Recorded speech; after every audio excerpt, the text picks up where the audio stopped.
Hello दोस्तों, आज हम पढ़ेंगे एड्रेजेनिक ड्रग। एड्रेजेनिक ड्रग क्या होती है? सबसे पहले ये जानेंगे कि ये एक तरीके की सिंपैथेटिक ड्रग, सिंपैथेटिक एक्शन के जैसे सिंपैथेटिक न्यूरॉन काम करते हैं वैसे ही एक्शन करती है, तो इसलिए इसको बोलते हैं सिम्फेथोमिमेटिक एजेंट भी बोलते हैं। Adrenergic agonist mimic the action of sympathetic action, अर्थात सिंपैथेटिक नर्व जो काम करते हैं उसी के समान एड्रेजेनिक ड्रग भी काम करती है। हम सबसे पहले बात करते हैं एड्रेजेनिक ट्रांसमिशंस की। तो इसमें एड्रेजेनिक ट्रांसमीटर में सबसे पहले ट्रांसमिशन में ट्रांसमीटर कौन है? तो उसमें है नॉन एड्रेनलिन ट्रांसमीटर है, और nerve that synthesize store and release non adrenaline call adrenergic nerve या फिर सिंपैथेटिक नर्व।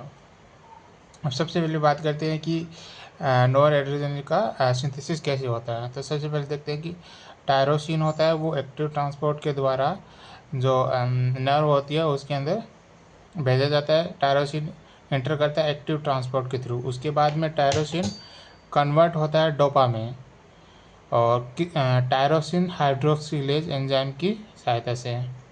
उसके बाद में डोपा डीए में कन्वर्ट होता है, किसकी सहायता से?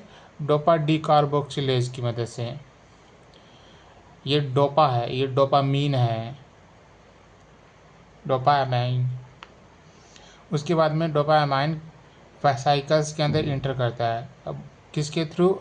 एक्टिव ट्रांसपोर्ट के थ्रू इंटर करता है। उसके बाद में जो डोपामाइन है वो कन्वर्ट होता है नॉन एड्रेनलिन के अंदर। इस प्रोसेस के अंदर dopamine beta hydroxylase enzyme use होता है, और ये ओनली वेसाइकल्स के अंदर ही स्टोर रहता है, सिस्टोल में नहीं पाया जाता बाहर में। ये केवल वेसाइकल्स है, इसके अंदर ही पाया जाएगा। अर्थात यदि डोपामाइन को नॉन एड्रेनलिन में कन्वर्ट होना है तो उसको वेसाइकल के अंदर आना ही पड़ेगा, सिस्टोल के अंदर वो कन्वर्ट नहीं हो सकता है। उसके बाद में क्या होता है, जो ये वेसाइकल है ये फ्यूज हो जाती है प्रीसिनेप्टिक मेम्ब्रेन पे। जैसे ये प्रीसिनेप्टिक मेम्ब्रेन पे फ्यूज होती है तो नॉन एड्रेनलिन रिलीज होता है। The small quantities of non-adrenaline are released continuously into synaptic cleft and large quantities during nerve stimulation। अर्थात कि स्मॉल अमाउंट नॉन एड्रेनलिन का विदाउट स्टिमुलेशन के भी रिलीज होता रहता है, लेकिन हायर अमाउंट जब तब रिलीज होता है जब स्टिमुलेशन आता है, तब हायर अमाउंट रिलीज होता है। उसमें एक चीज़ और ध्यान रखना है कि नॉन एड्रेनलिन का कुछ स्मॉल अमाउंट एड्रेनलिन में भी कन्वर्ट होता है। किसकी सहायता से? एन मिथाइल ट्रांसफेरेज एंजाइम की सहायता से एड्रेनलिन में कन्वर्ट होता है। और हाँ, कुछ नॉन एड्रेनलिन होता है जो कि खुद पे ही काम करता है, कुछ अमाउंट प्री सिनेप्टिक पे ही काम करता है। अल्फा 2 रिसेप्टर होता है वहाँ पे काम करता है, जो कि नॉन एड्रेनलिन के रिलीज को रोकता है। अर्थात ये नेगेटिव फीडबैक कंट्रोल है। और कुछ अमाउंट रीअपटेक हो जाता है जिसको बोलते हैं न्यूरोनल रीअपटेक।